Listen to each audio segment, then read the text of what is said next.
Good afternoon.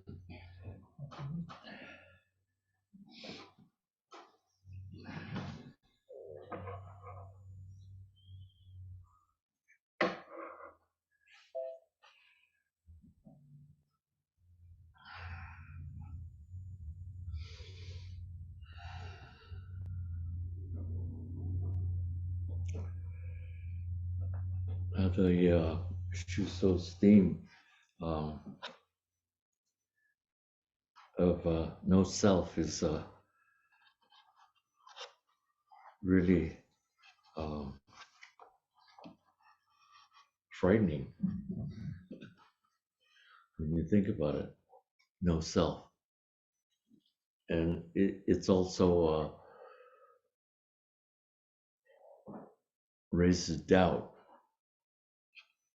There are two kinds of doubt. One is I doubt everything. The second one is wonder. We must not lose that. Then we become like machines. Wonder. So no self, yeah. Tozan Ryokai, he's one of our ancestors. So how far back does that go? 1,200 years. 1,200 years, Chinese ancestor. And he was one of my favorites many, many years ago. And the picture I remember was after he had his transmission from his teacher, he walked um, to go somewhere. And as he walked, he crossed the stream, and he had his staff, and he had his robes. So he was lifting up his robes. And this is the poem he wrote. And he still, as he was walking, he still had some doubts of what his transmission meant or who he was, basically. It's all about who you are. That's the question. Who are we? Because if we don't know who we are, you will suffer for your whole life.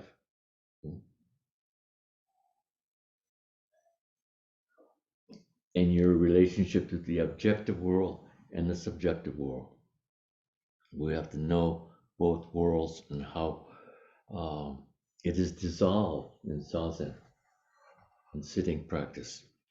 So he wrote this poem as he walked, was wading through the stream, and he looked down and he saw his reflection. We're not talking about Tozan. We're talking about you. You see your reflection every day in the mirror. But as long as you think you see your face as an object, as a thing, that's not who you are. That's who you think you are. And that's how you live your life. So he looked down and he saw his face in a slow running stream. Whose face could that be? Well, it's no other else's face but yours. And so after that, then he wrote this poem. And this is the poem, this is his theme for the whole 30 days. Do not try to see the objective world, the objective, everything outside yourself, even your thoughts, everything's outside yourself. If it's outside yourself, you've separated yourself from reality. Okay, so Tozan says, do not try to see that thing, because that's not you, the objective world. You, which is given as an object to see, is quite different from you yourself. The person you see in the mirror is not you. That's who you think you are. I am going my own way. Now this own, he clarifies own, not your self-centered way. I am going my own way, and I meet myself, which includes everything I meet. So this is not self-centered own. Okay? I am going my own way, and I meet myself, which includes everything I meet. I am not something which I can see as an object. You are not a thing. We reduced ourselves into things. When in that when is like a it's when the vertical and the horizontal meet.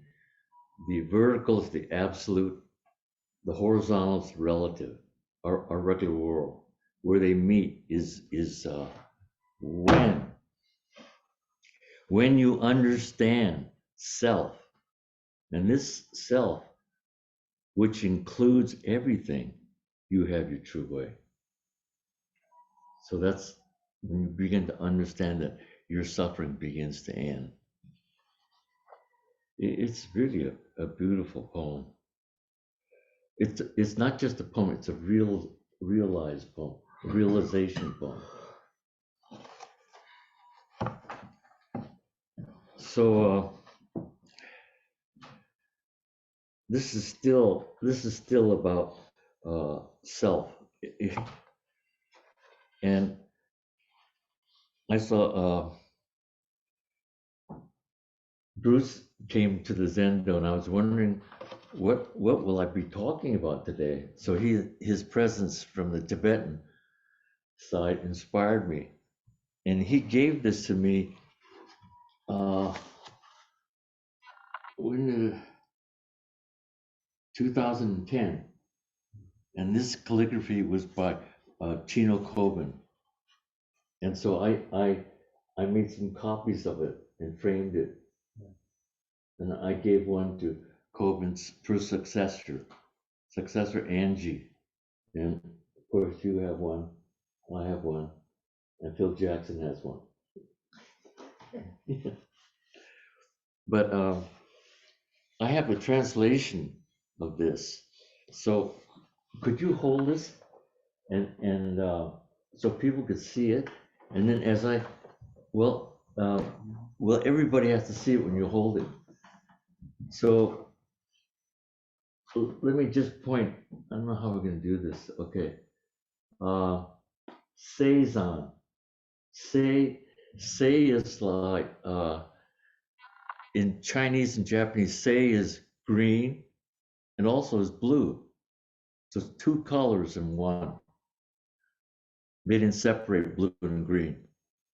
So seizan, haku what is it? Father is fu. This is fu. So blue mountain or green mountain, white cloud, father. And move it over so they could see it over there too. Maybe you could stand up and you can, so he could see it.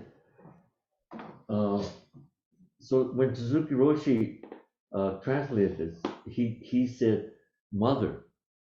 So you would never do that in Japan, but he's in America. So he substituted this for mother, father for mother. It could be either one. Mother, father, son, daughter. Okay. And then the other one is and when Tozan wrote this poem, he did it spontaneously. He didn't think about it. It just came out because as you see this character here stays on, and the four lines it stays on again. And the two middle ones is white cloud. Now, I mean, you couldn't think of writing that down. It just came spontaneously. Okay? It would be very hard to think it out. So here we go. Next line is the white cloud and blue mountain, son or daughter. And then the second one is again white cloud. This word here means it means like intermingling or flowing together with each other. Okay? All day long. The white cloud and the blue mountain. The white cloud flows around the blue mountain all day long. Actually, that's what's happening. This is about reality, but we don't know it. We can't know it. We can't learn it. We can't know it. We can't see it. We can't know it. It's this is our innate humanity's innate function. It's before all that we've been taught. Isn't it great? I mean, it's beyond school and culture and tradition.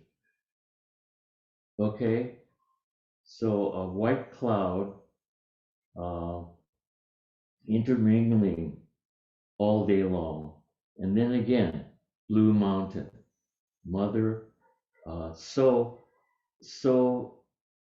fu chi. So means completely,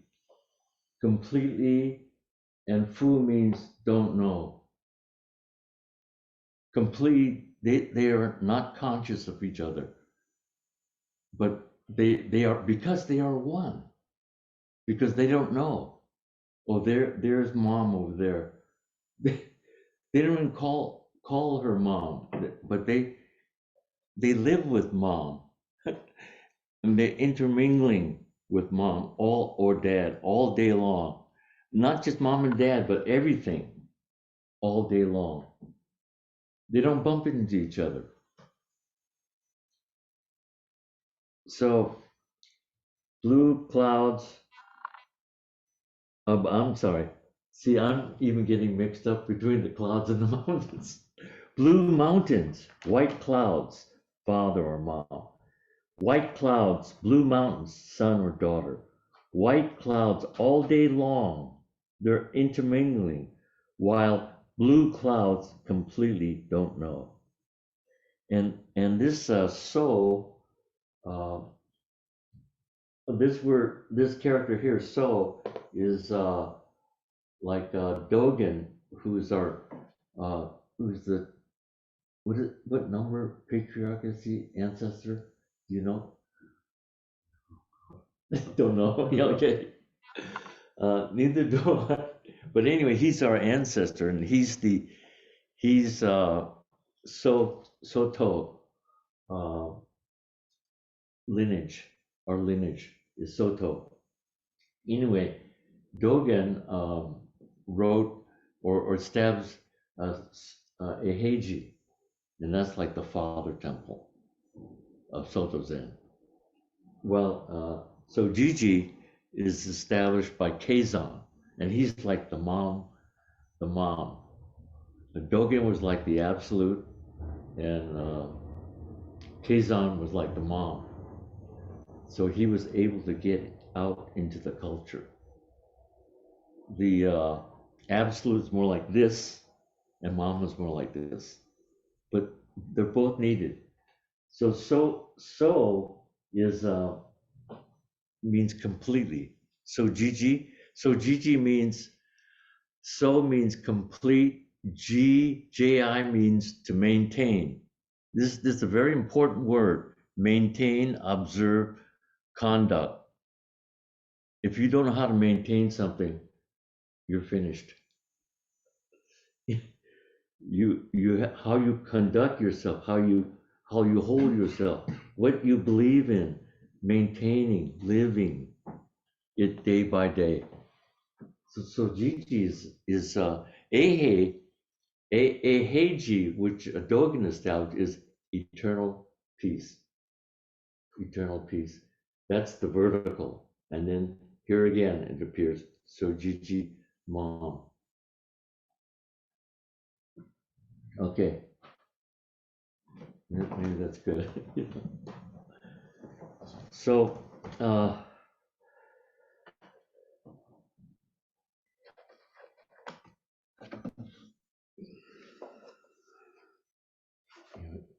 just put it down there.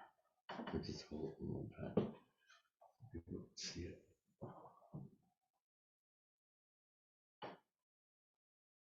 And this realized poem was written by Kobun Otagawa Roshi. He was one of my teachers. In fact,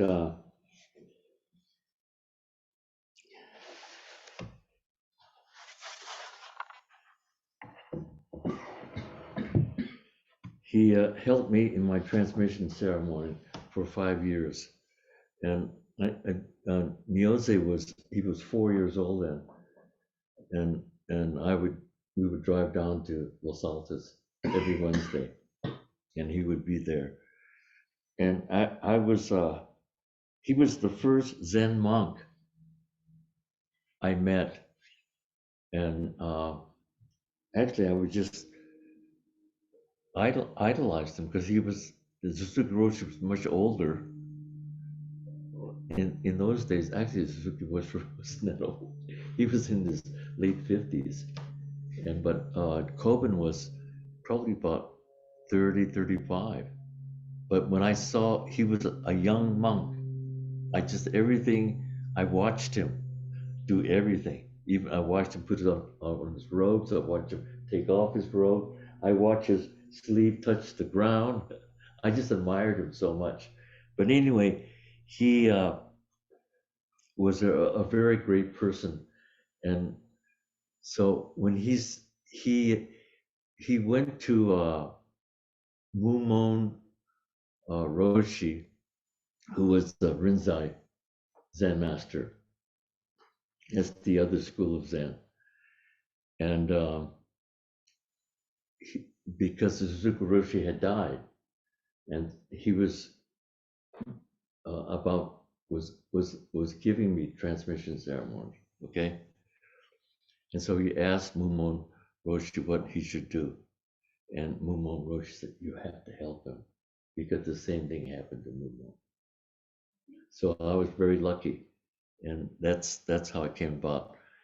And I said, geez, I was so grateful and happy because I would be with him, the monk I admire for I don't know how long. Every day, once a week, we would go, but it was not in seclusion, which I had imagined. It was taking care of his kids at the same time. So that is the ideal situation, the relative and absolute. They're hanging off our rock suits, pulling us around. But that's life. So it was actually an ideal situation, beyond what I thought it was. So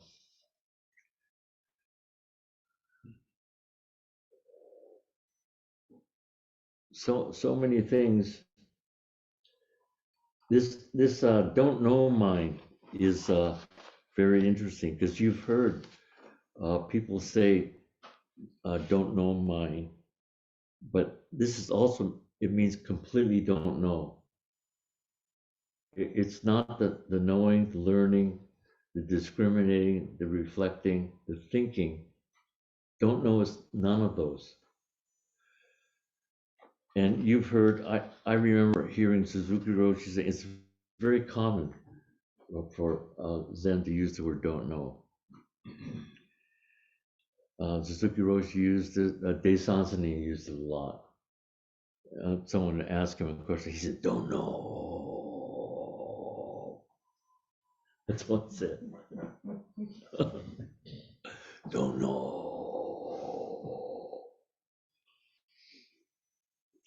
But actually, don't know means the thinking mind goes this, it can only go so far.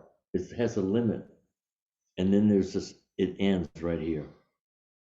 And that's where don't know mind takes over. But it ends. It can't go any further. Let's see. This Korean Zen master, Sonsa, is what they say. Sonsa means Zen master in Korean. Bumju, uh, let's see, before he died, he he was a great artist, and that's one of the paintings he did, um, right there, Bodhidharma. Actually, he was known all over Korea for painting Bodhidharmas, and he, before he died, he left us a lot of his artwork, which we're really grateful. And the Bodhidharma we have at home um,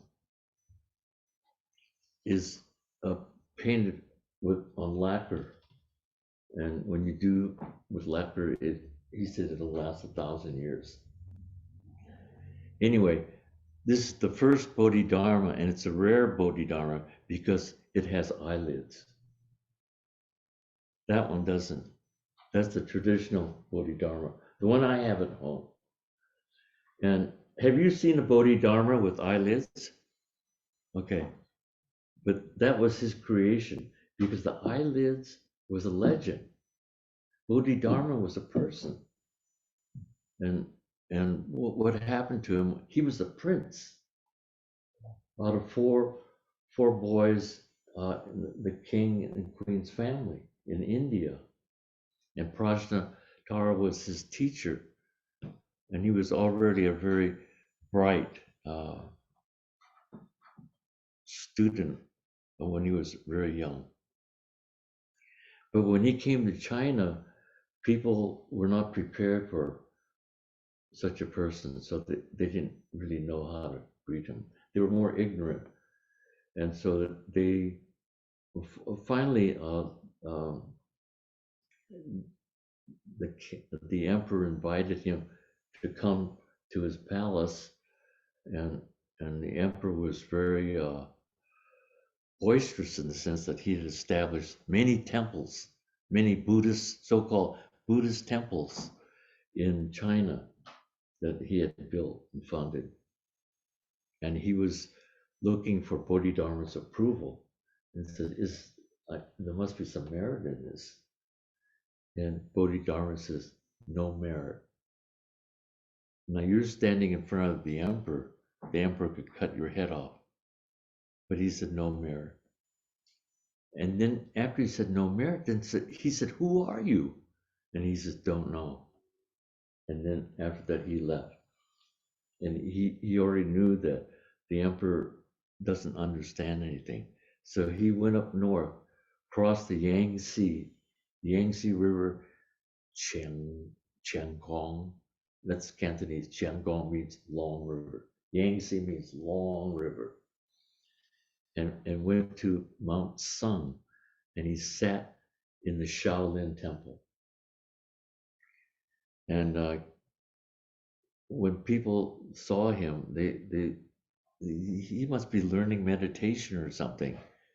And but he sat there for 9 years. The longer he sat, they knew that he was the real McCoy. He was authentic. So they tried to poison him, and they finally did. But Bodhidharma already knew that he was not afraid, but he knew every dogs barked at him, kids threw stones at him, but it didn't bother him. I think he was over 100 at that time.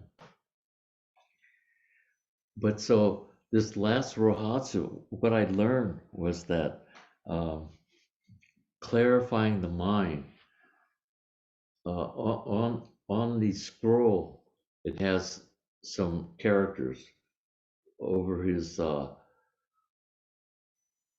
let's see, over his right shoulder. It says 4 characters. It says 9 years Shaolin. Shaolin in Chinese Mandarin means little forest. Shao means little, Lin is forest. 9 years Shaolin. And then the four more characters underneath it, it says face, face, down, down, and it's the last two characters is clarifying mind. Oh no, I'm sorry. It means contemplating mind. So what does contemplating mind mean? And in the last Rohatsu, I discovered somewhat its meaning. It means contemplating means clarifying the mind. Clarifying the mind. And all I did, this was my 50th Rohatsu, all I did was just sit there, and it's uncomfortable. So I'm sitting in a chair now, so you just move a little bit when it's uncomfortable.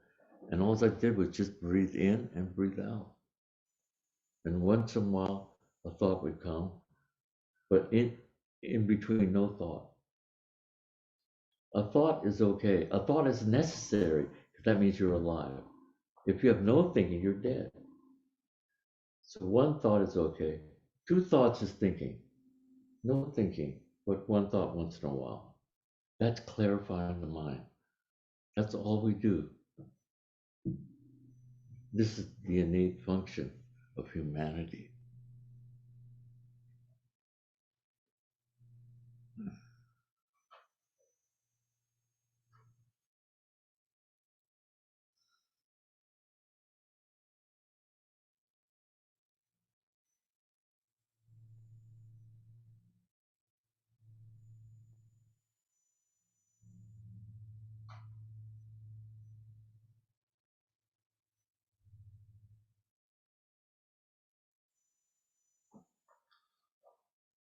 That's all it is.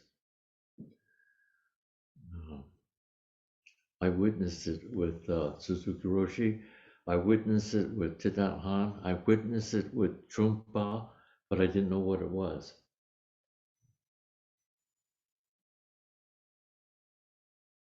I think with Suzuki Roshi, they asked me, well, what was special about him? And all I apologetically said, he was calm and peaceful. But that's just the iceberg. The depth of that is what I call it moku denju. Moku means silent. Moku den means transmission, and ju means receive. Transmission, silent transmission, receive.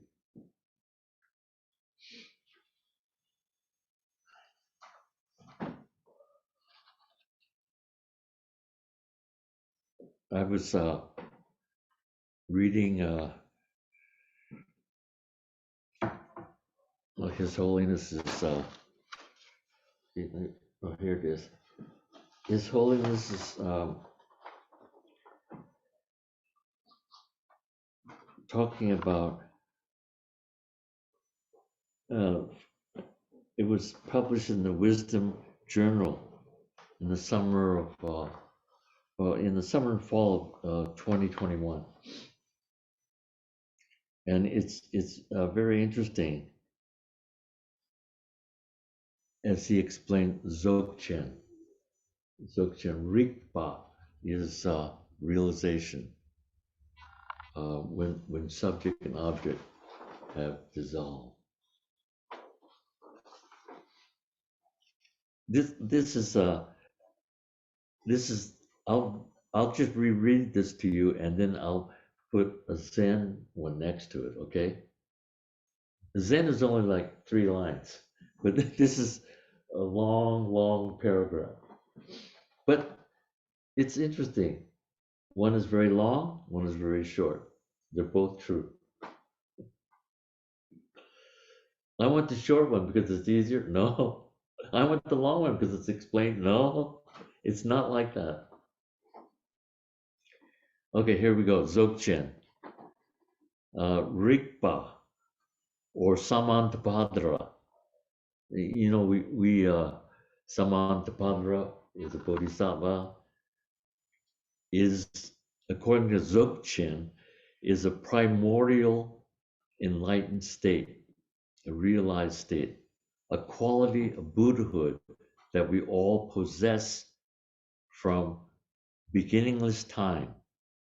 However, this primordial quality of Buddhahood is obscured by causal karmic mental factors, our suffering, and mainly our conditioned thought process. However, through training, this primordial quality of Buddhahood manifests. That's why when all these adventitious stains are purified or dissolved, one is said to become reawakened or re-enlightened. This is analogous to idea found in the non-tantric imperfect wisdom teaching, where the nature of mind is referred to as natural nirvana. Our nature of mind is referred to natural nirvana, and a state of natural, complete, and perfect nirvana, which exists from beginningless time. This natural nirvana serves as a basis for the possibility of attaining the initial state of emancipation. Nirvana with residual and ultimate nirvana without any residual. The final elimination of our suffering and other obscurations is in state of enlightenment. If there were no natural nirvana, then actual nirvana would be impossible. Similarly, in Dzogchen teachings, the primordial Buddhahood, which we all possess, is what allows for the possibility of achieving the reawakened state and the reattainment of Buddhahood.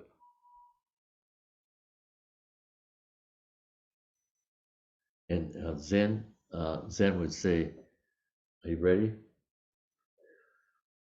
When the donkey leaves, the horse has arrived." The whole thing. Which is better? Which is worse? But the key thing, it takes training, consistent training, because you have to give up everything to have to. You have to give everything, all the stuff the conditioned stuff that you've been taught or received, and hold on to. You have to give it up. When you give it up, your hands are full of everything. It's a great teaching.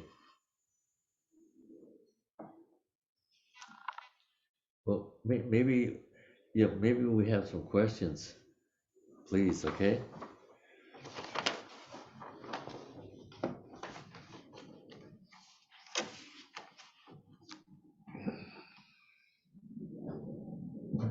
Could you say the Zen phrase again? When the donkey leaves, the horse has already arrived. It's the same thing with His Holiness Bread.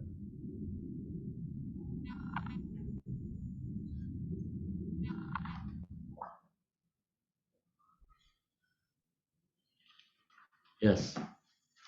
You're reading on Dzogchen? Is that from Tokutandap's book? Or where did you get that? Yeah, I got it in Wisdom Publications.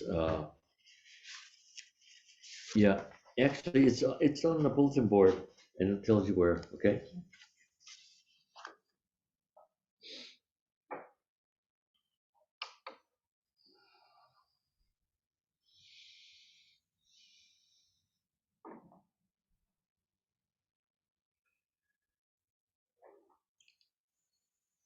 So people have to return to practice. They got lazy. COVID. They start sitting in their pajamas. They start appearing, and some don't even appear. This is the black square on the internet. Anyway, please practice. Please train.